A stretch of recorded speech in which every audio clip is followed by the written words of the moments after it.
generous and over-glorious introduction, but very kind of you. And it's a great honor and pleasure to be giving this lectureship and to be visiting all of you here in Vienna. I must say from my short visit, the IMP seems like scientific paradise in terms of kind of the quality of science and the interaction and the scientific support that goes on here. So really very impressive institute, and I think all of you are very lucky to be doing science here. And the whole complex in Vienna here, again, seems terrifically exciting. So I think you have a really fun decade ahead of you doing biological sciences in Vienna.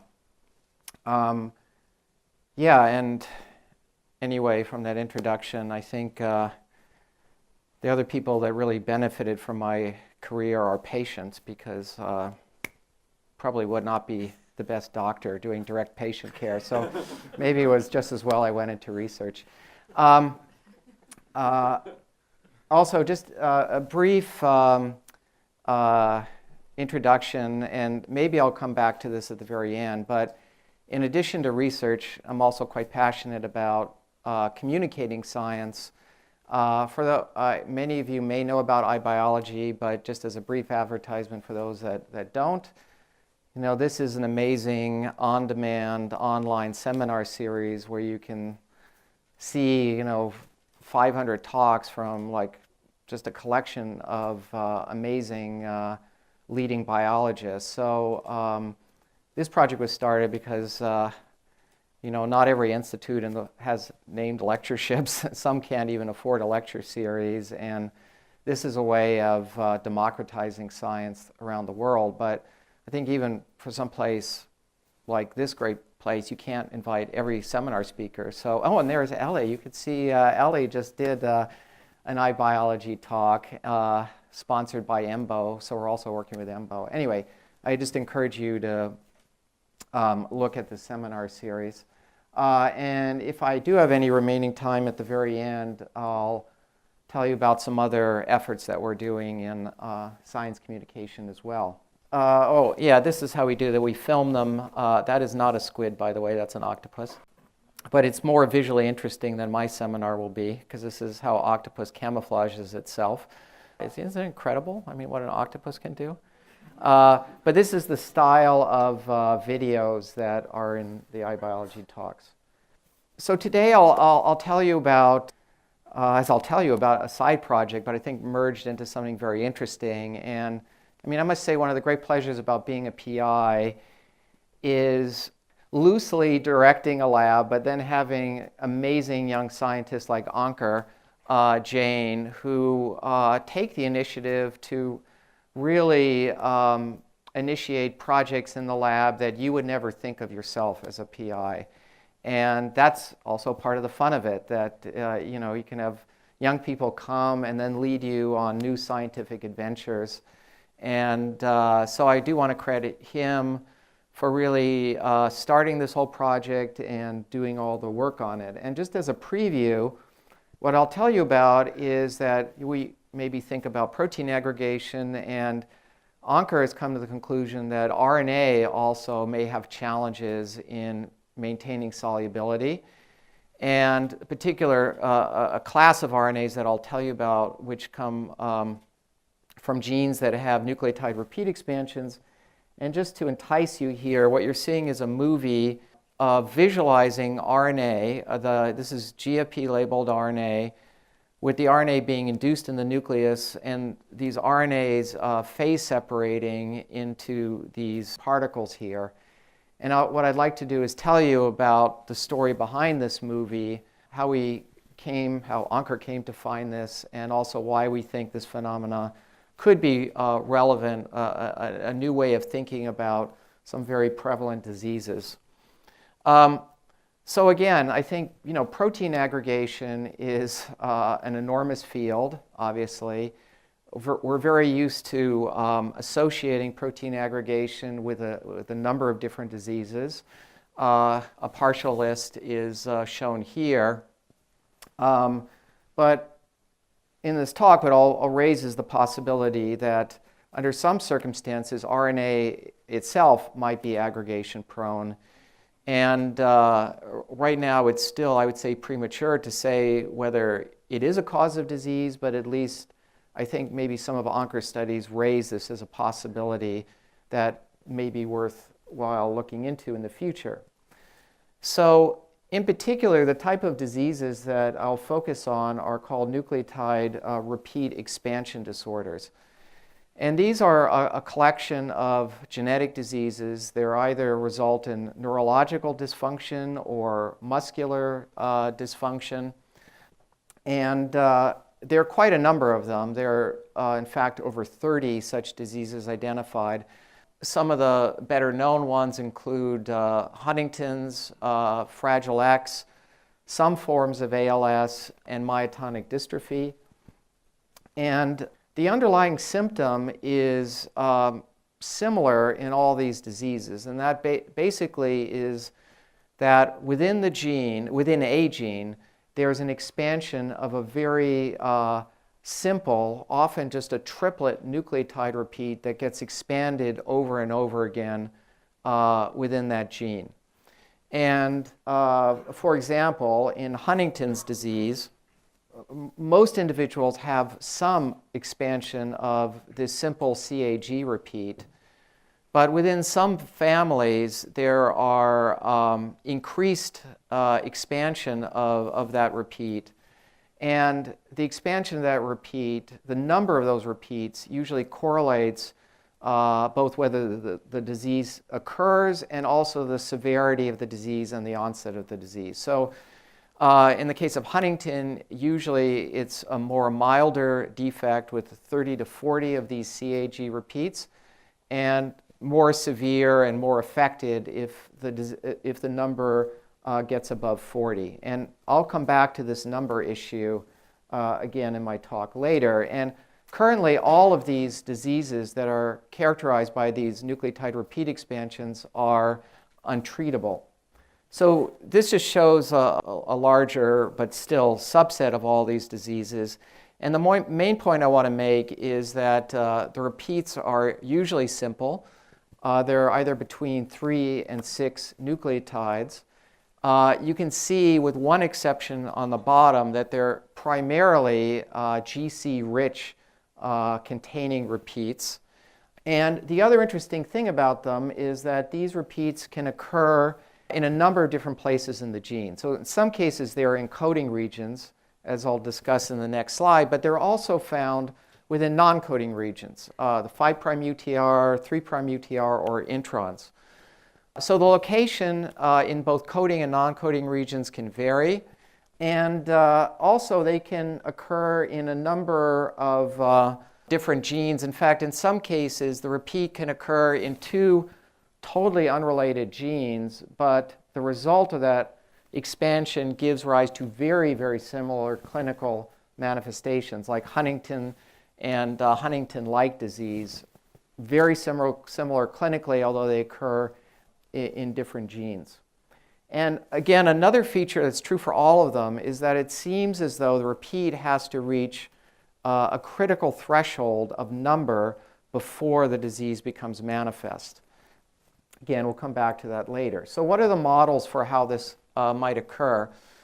Well, in some cases, as you might imagine, if it's occurring in a coding region, then that repeat will get translated into a protein product that will have an expanded amino acid stretch. And in the case of Huntington disease, there's pretty credible evidence that in that case, the CAG gives rise to a polyglutamine stretch. Polyglutamine is known to be disease aggregation prone, and that can give rise to protein aggregates. So that may be a cause indeed in cases where the expansion is in a coding region, but obviously that's harder to explain if it's in an intron or 3 or 5' UTR. There is another possibility that was discovered not that long ago, which is that these regions may be subject to a non-canonical translational mechanism, which is called repeat-associated non-AUG translation, or like commonly known or acronym as RAN translation. The mechanism of RAN translation is still, I would say, very mysterious about how it occurs, because it usually does not involve, as I said, a canonical AUG, but it's thought that that translation can give rise to repeated peptide products, such as shown here, and these peptides may be themselves aggregation prone or toxic in some form. The third kind of model is that there may be a form of RNA toxicity that's associated with these diseases. In other words, that these repeats themselves may have toxic properties regarding the RNA. So one theory, for example, is that these triplet repeats could form hairpins, and these hairpins may be substrates for binding certain splicing factors or other RNA binding factors. And indeed, when people have looked at cells from the diseased patients, what they see by in situ hybridization, or sometimes looking for these associated proteins, are little foci that are present inside the nucleus. And I'll come back to these in a second. But what I should say, like so many times in biology, there are multiple theories. And also in this case, it's not necessarily true that one of these models is right and the other two are wrong. It may be that possibly all three of these models are right, and depending on the disease, these mechanisms may contribute more or less to a particular one of the many diseases that I described. But I'll focus a little bit on these nuclear foci because they are indeed a very characteristic signature of these diseases. So usually on pathological examination of cells from patients in a whole variety of these diseases, one finds these nuclear foci. So they are very, at least pathologically characteristic of many of these repeat expansion disorders. And the other element about these foci is they also show a threshold dependence as well. In other words, when there's a small number of these repeats, foci are usually not found, and when the repeat length reaches a certain threshold, then one finds these foci in cells. So the questions that I want to raise to you is, first of all, how do these foci arise? What is the origin? Why the RNA forms these structures. And again, why is it that they only form after reaching some critical threshold length of the expansion? And then the other question, which, as you've heard, we work on molecular motors and T cells. Maybe the most perplexing question of all is, why did we start working on this in the first place? Which is a very reasonable question. And like everything in science, there's always a story behind a result. So I thought I would at least tell you a little bit about the story that got us down this particular path.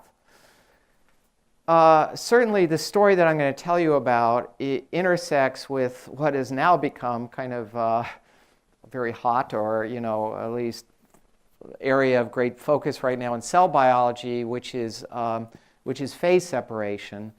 And the idea that structures can form in cells, discrete structures that are effectively kind of organelles but don't have a surrounding membrane. Many of them are RNA-containing structures. Stress granules are RNA protein bodies that form often when cells are under stress. There are also another RNA body called P-bodies.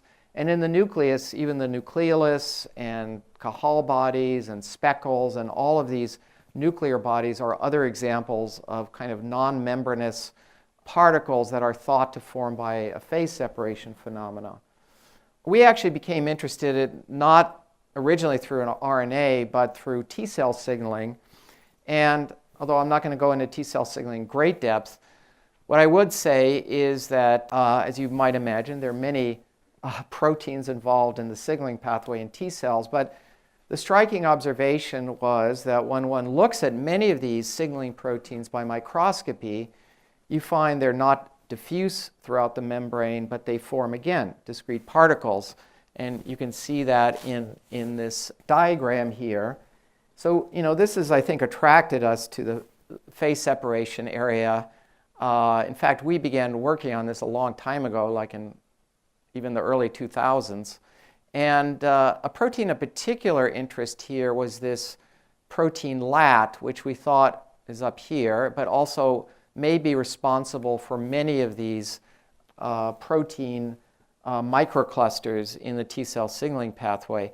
And what's so interesting about LAT is it has no enzymatic function, but it's a long adapter protein that gets phosphorylated on multiple residues. Each of these tyrosine phosphate residues can bind an SH2 domain from an adapter protein, which itself is multivalent. It has two SH2 domains that can bind to yet another protein that is multivalent, that could bind multiple SH3 domains. And so what you can easily imagine is that these collection of multivalent structures here could start build up into these larger clusters of proteins during the T cell signaling pathway. So we then, because of interest in that, and Mike Rosen and Jim Wilhelm were also interested in other phase separation phenomena, we developed a 5-year consortium at the Marine Biological Laboratory, which you already heard about, not to study marine organisms, but to really use this as a collaborative environment to start doing collaborative experiments between various laboratories, where we would get together for about 8 weeks, bring all of our reagents, and work like crazy and share ideas and try crazy experiments and just see what would happen. But it was a really, I would say, very special way to do science. And I think it was even good for the whole phase separation field, because even different years we invited different faculty to come and participate in it. And actually, one of the first things that Mike and I did in the first summer was to look at LAT and talking about a reconstitution experiment to try to see if some of the basic principles that I just showed you of how these proteins could phase separated in cells could be reconstituted in vitro. And I think Tim was talking about this. We also reconstituted in the end, I can't remember if it was 12 or 14, but a bunch of these proteins in the T cell signaling pathway in a planar lipid bilayer to reconstitute the T cell signaling reaction. But this is just a subreaction of what we were able to do, which was just to reconstitute in this reaction here 3 proteins: LAT, which was phosphorylated, and then we added the 2 other proteins that I indicated, the SH2-SH3 protein GRAB2 and the polyproline SH3 binding protein SOS1. So what you're seeing here is fluorescently labeled LAT. And the reason why you can't see anything is all the molecules are just diffuse on that whole planar bilayer. But when we add these 2 proteins here, you can see that these multivalent interactions result in this coalescence of these proteins into these phase-separated protein bodies that look a lot like the protein clusters that you see in the T cell membrane as well. And what you see at the end there is just adding a phosphatase that dephosphorylates LAT, so all the binding sites are gone, and then these assemblies disappear, showing that this is not a permanent aggregation, it's reversible. And the principles of how this works really were, I would say, pioneered by Mike Rosen in this Nature paper here, where they explored this phenomena with kind of a model artificial polypeptides, 2 polypeptides that basically had a series of binding domains for one another. So you can create these chains of multivalent interactions between polypeptides. And what they showed is that indeed they will form, that these interactions are ways of cross-bridging these various proteins. And these cross-bridging, even in a pure solution of proteins, gives rise to phase-separated protein droplets. Now, I'm also setting this up because some of these principles, as I'll tell you, will pertain to RNA and nucleic acids, we think, as well. So the other thing that, it's well known even from polymer chemists 100 years ago, is that the valency is very important for the phase separation phenomena. So this is basically a phase diagram where you have two reactants which you can increase the concentration. And under certain regimes of concentration, this regime, the molecules are miscible with one another, but in certain concentration regimes, they phase separate and form these droplets. Now, if you change the valency here, so for example, if you add two more domains that can interact, what you see is this phase separation diagram shifts, and you now get the phase separation phenomena happening at much lower protein concentrations. So valency here is important for the threshold that gives rise to this phase separation. So enter Anker now. One summer, I invited him to come to the Marine Biological Laboratory. He was working on something completely different for his main project, but he thought it would be fun to come to the summer and interact with everyone. So he decided to think on his own, what side project could I do that may be relevant for this subject area? So again, I want to emphasize that this was not his main work. It was just thinking about like some kind of, crazy side project that he could do on the side. But I do want to just say a little, maybe for the students here, if I talk to them in an hour, that although, yeah, you should focus on your main project, it's, coming up with side projects is not a bad idea sometimes, because it allows you, I think, to sometimes be a bit creative and think out of the box. And, so Anker's project, what I really, started off, not through any discussion with me, but, just thinking of just something that he could do that, that would be an interesting, relevant side project. So, these are, as I said, the projects that you do on the side because you're curious. These are the projects that you'd never write in any grant application because there's no way they'd ever get funded. And also, sometimes the experiments you may never tell your PI until you actually get some interesting result. But I used to do this all the time when I was a graduate student, postdoc too. So I certainly appreciate the spirit of this. And there's also this absolutely fantastic quote that I just thought I'd throw in here from Francois Jacob, which is where this term night science comes from. And here it's just beautiful to read. Night science hesitates, stumbles, recoils, sweats, wakes with a start, doubting everything, is forever trying to find itself, question itself, pull itself back together.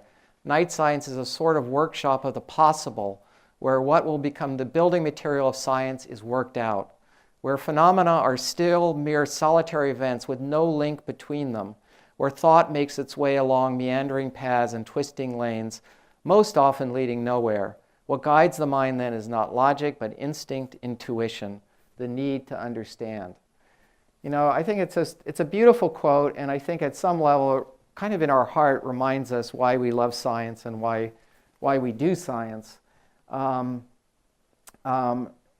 sometimes in our world of writing grants and all of these things, I think we need to keep a little bit of that spirit of night science alive in all of us. Anyway, here was Anker's side project, which really, you'll see, started off stumbling and gradually getting some foundation. But what he asked was a very basic question, which was, if multivalent interactions can lead to phase separation in proteins, what is the equivalent? Is there an equivalent in nucleic acids? And would that have some kind of role in thinking about whether nucleic acids may phase separate? So the equivalent of multivalent interactions in nucleic acids is obviously Watson-Crick base pairing, which allows two molecules of an RNA or a DNA to interact. So very equivalent to domains interacting between proteins. So first of all, he started off with something very modest, which was just taking DNA, which is a charged polymer, and looking at how DNA phase separates. And you can get DNA to phase separate. In this case, this is just poly-T, so there's no base pairing interactions, but just with a multivalent cation. And what multivalent cations do is that they, first of all, neutralize the charge. And if they're multivalent, they can start bridging across different strands of DNA. So when you add, for example, DNA with a multivalent cation, which is spermine, what you see are like phase-separated droplets of DNA. So you can easily, and this is, polymer chemists again knew this 100 years ago. So in this way, we're repeating something that was very well known. But what Anker then asked is, well, what happens to this if you start adding multivalent interactions? So first of all, this is what I just showed you. And what I'm showing you here is a photo bleach of that droplet. And when you saw it bleach, and maybe I should apply it again, you can see that the fluorescence of the DNA, there was the black hole, recovers almost instantly. And that's because these DNA molecules are moving around within the droplet. They're extremely fluid. And I'll come back to that as a tool to understand dynamics of droplets later. But now what he did is he added regions that are AT-AT regions, which are drawn here. Forgot to draw ATs here. But you get regions now where the DNA can start not only interacting with the spermidine, but start interacting with each other via these AT base pairs. And they still form droplets. When you bleach them, you can see that the bleach recovers more slowly. And then here, and if you add more, like a whole region of ATs, what you see then is, first of all, the whole shape of this becomes much more like a glass instead of a liquid droplet, and it also doesn't recover. So this is what Anker started off his project. In fact, he presented to this whole group of phase separation experts that summer at Woods Hole, and none of us were interested in it, to be quite frank. It was like, well, it's probably going to interest like 5 biophysicists somewhere in the world. So unfortunately, Anker did not get a lot of love from his little side project. But it was a start. It was a start that got him thinking about this. And what happened then was very interesting. Talk about serendipity. Later that summer, when he came back from Woods Hole, after doing some of these experiments, this hit the social media news, which was the ALS Ice Bucket Challenge. And I'm sure all of you knew about this too. It was certainly a really, kind of social media at its best, I would say. And it really was propagating awareness of ALS. And through this, actually, Anker became aware of the major hereditary cause of ALS, which was a repeat expansion of 4 Gs and 2 Cs. And he looked at that sequence and said, my God, this is like the repeating, AT sequences I was putting in my DNA experiments. And this looks like kind of the analogous experiment.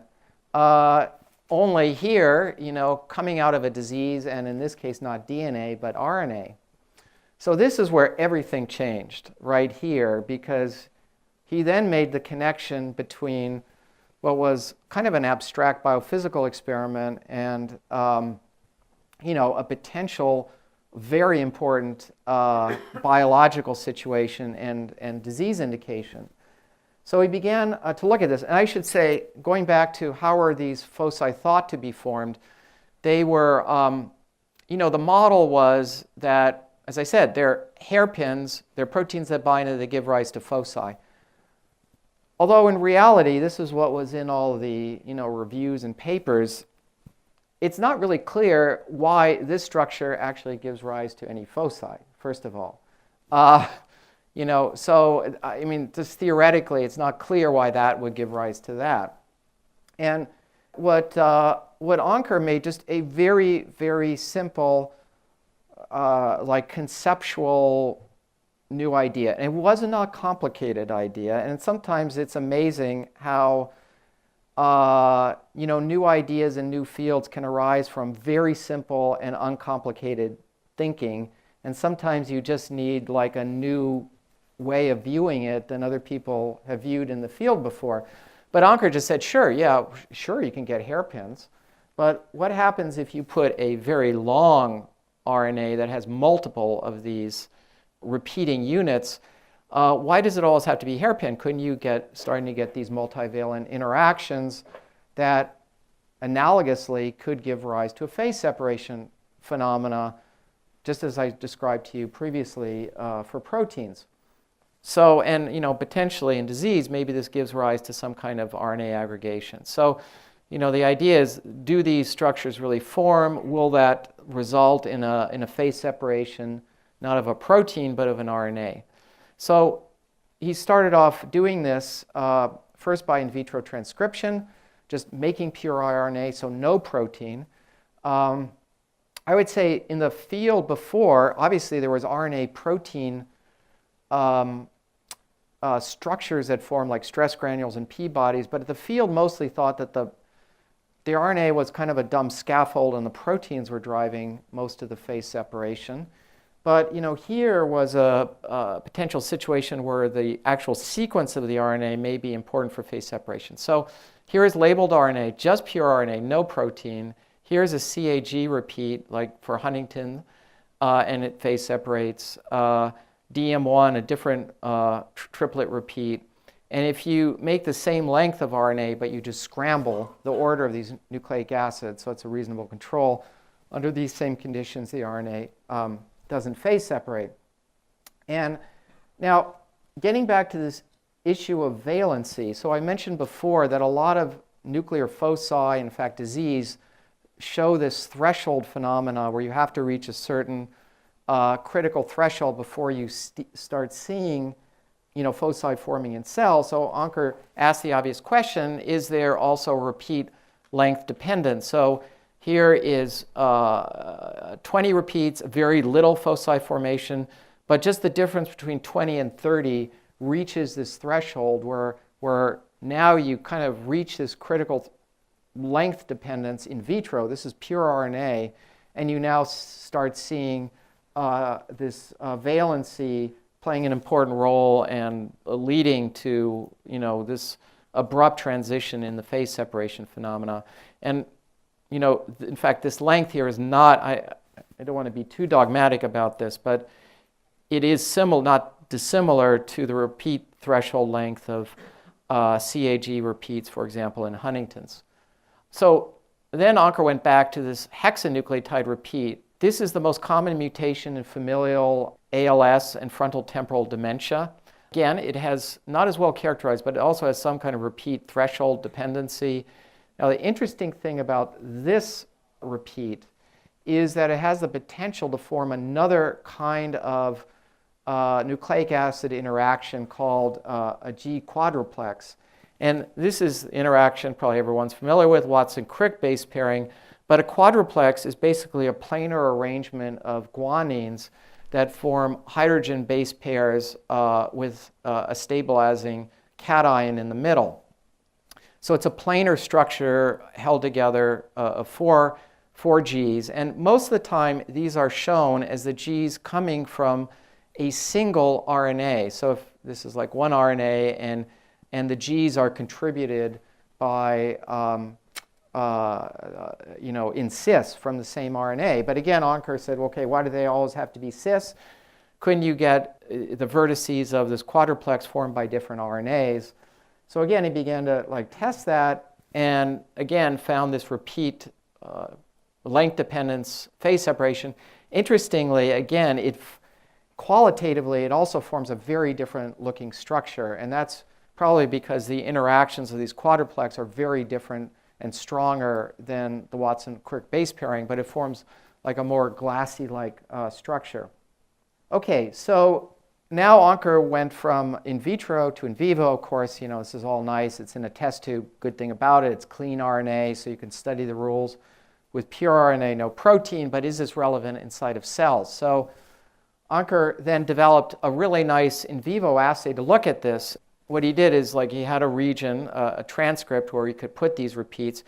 At the 3' end, he put MS2 hairpin repeats. These are little hairpins of RNA that basically bind a coat protein from a phage that you can label with a fluorescent protein. This was first developed by Rob Singer. So it's basically a way of visualizing RNA effectively, and then put an inducible promoter so you can turn the gene on and then look what happened to that RNA after it was being transcribed. And anyway, we could see here is if you put a lot of these repeats in, you get these foci.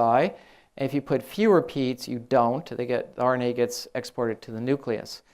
And this is basically the movie that I just showed you to open up this talk. So that's what that experiment was. We're now watching this with a real-time assay, and you can see these foci forming after a couple hours of gene induction. So I'll tell you a little bit about what we know about these foci. Interestingly, first of all, they localize with another protein marker, which is a protein marker for kind of a mysterious nuclear body called speckles. So speckles are poorly understood, but they're thought to be involved somehow in splicing from nascent transcripts. And these induced foci overlap with these speckles. And we have some evidence indicating that, in fact, these induced foci actually attract some of the speckle proteins to bind to them. We can also study the dynamics of these foci in vivo and compare it to in vitro.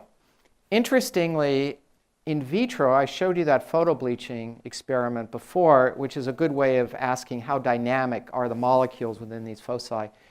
In vitro, the RNA foci are basically non-dynamic, or I should say they become non-dynamic over time. So here's a bleach, and you can see this bleach doesn't recover. On the other hand, these foci are spherical, which is usually a sign of liquid-liquid phase separation. And in fact, we see what we think are fossil events, if you'd like, where some two spherical foci are beginning to fuse with one another and then get frozen. What we think is that initially, in vitro, these foci are fluid, and over time, as they form more and more intramolecular base pair interactions, they basically increasingly solidify. So they go from a liquid state to a solid phase as these interactions accumulate over time. Now, interestingly, in vivo, at least for these CAG repeats, these foci remain dynamic in living cells. And you can see that. So you can see events like over here where you see different droplets start forming and fusing with one another. And these fusions are usually indicative, just like your oil and vinegar, of a liquid state where the phase-separated objects are liquid-like. And this is also validated by photobleaching experiments. So you can in vivo photobleach, and you can see that very large foci recover here, indicating that the RNA molecules within the foci are dynamic.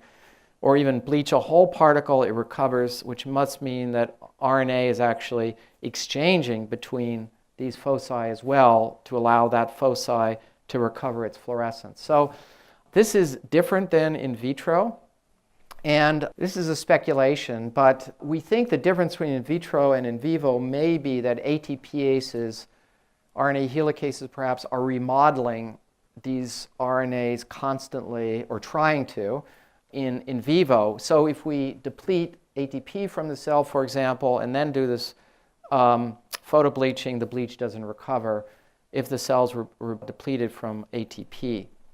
And also other stress conditions like oxidative stress, again, can affect the photobleaching. So it's recovering, but recovering very slowly. So anyway, it seems as though there are cellular factors here that influence the dynamics of these RNA foci in vivo. So, of course, we also would like to know, can we disrupt these things? And there are a few potential strategies. One is effectively to reduce the valency and prevent these intermolecular interactions. And one way of preventing intermolecular interactions is to add antisense oligos, like short oligos that are effectively our competitors for the larger RNAs to interact. And indeed, this antisense strategy works in vitro. You can prevent foci formation. And it also is efficacious in living cells as well. Of course, in the end, it would be nice to come up with some chemical strategy to do this as well. And this is just a very preliminary baby step here of using a compound called doxorubicin, which is an anti-cancer agent. Doxorubicin basically is an intercalator into nucleic acid duplexes. And when it intercalates, it also disrupts base pairing interactions. So you can see here that adding doxorubicin dissolves these RNA foci. And that's true in our Onkers-induced system or actually in patient cells. These are now in situ hybridization with patients, RNA cells from a patient with myotonic dystrophy also reduces the foci. Now, doxorubicin is very toxic, so this is not going to be a good therapy for neurodegenerative disease, but at least opens up the possibility that this phase separation phenomena may be amenable to a small molecule treatment. We also found that, or Anker found everything, I found nothing, but that actually modifying the RNA, in this case he did a clever strategy of adding an enzyme that adds methyl groups, so RNA methylase, recruiting it to the RNA at the hairpins, and that methylates the adjacent RNA. And then looks at it by in situ hybridization. Interesting, here is what it looks like. This recruitment by itself does not dissolve them. What Anker found is if he adds an extra high dose of the cofactor for RNA methylase, which is S-adenylmethionine, which is involved in the methyl transfer, to just bumping up the cofactor actually dissolve the foci. So the summary of this talk basically is that RNA mostly is soluble. First of all, I think we just assume that RNA is soluble. But my bet is that just like proteins, not all RNAs are soluble. And in fact, there may be like a lot of mechanisms that the cell uses to try to keep RNA soluble inside of cells. And in fact, this is like a whole area of research I'm not sure that any biologists think about very much. But I think it does raise the question that there's a lot of RNA in cell, and cell may actually try to keep RNA soluble. But some cases in a disease situation, there are various RNA-RNA interactions that may exceed the cell's capacity to solubilize the RNA. With increasing valency, that could give rise to RNA condensates, and these might be pathological either in the nucleus and or cytoplasm. So I think there are a lot of questions raised by Anker's study. Again, just kind of coming into this whole field very naively, but it's opened up a whole bunch of new questions, which is, we showed, Anker showed a very sequence-specific, a sequence of RNA that leads to its phase separation phenomena, but it raises the question of whether other RNAs in cells also use particular sequences to control their ability to phase separate into granules. And in fact, there's some recent work by Amy Gladfelter that in fact does suggest that some RNA granules may use specific sequences to form condensates, in that case in a fungi. But this may be more widespread than we know. This I already raised to you as a question. How does a cell manage to keep RNA soluble in cells? I'm not sure we know the answer to that, but it's probably very interesting. And the other thing I have not told you anything about, because we don't know, is whether this phenomena actually plays a critical role in disease. I think it's an interesting new idea. I think it's an idea worth investigating, but right now we don't have any, proof for that. But lots of interesting questions raised by all of this. So I do, if I have 3 minutes, do I have 3 more minutes? Because maybe I'll just whip through some of the science communication things. But I do want to credit Anker here. As I said at the very beginning, I have huge respect for what he did. it was a real adventure from the start to the end. I'm very excited that actually this week he's moving to MIT Whitehead, and I'm sure you'll hear great work from Ankur in the future, and encourage you to invite him to Europe as well. And I just want to say just a few things about what we're doing for science communication. And I do want to really just emphasize this point. Obviously, I love science, and I'm excited about it. But honestly, I find the challenges and the creativity associated with science communication amazing. And I find the opportunities of what can do in science communication, like in many ways, every bit as enjoyable, creative, impactful as research itself. So this is a whole group of people here right now at iBiology. I showed you one of the projects that we're doing, which is to make effectively seminars available throughout the world for free to try to democratize science communication. But again, the project is not static, so it's going in all kinds of interesting directions. We started to produce courses. This is the first one, which is actually maybe very good for your first-year graduate students, which is basically about how to effectively plan a research project. So this is, again, a free course.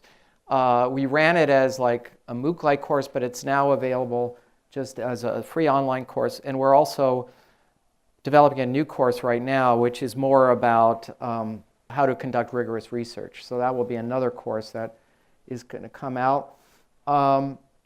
This is like my project that I'm working on. I told some people about dinner yesterday, but I'm trying to create a free kind of replacement for the textbook, that will be free of charge, available throughout the world, and trying to change the way we present life sciences from a collection of facts, which are not exciting anyone, to the life sciences as stories of exploration, and really try to convey to students how scientists are problem solvers, how knowledge is gained in the first place.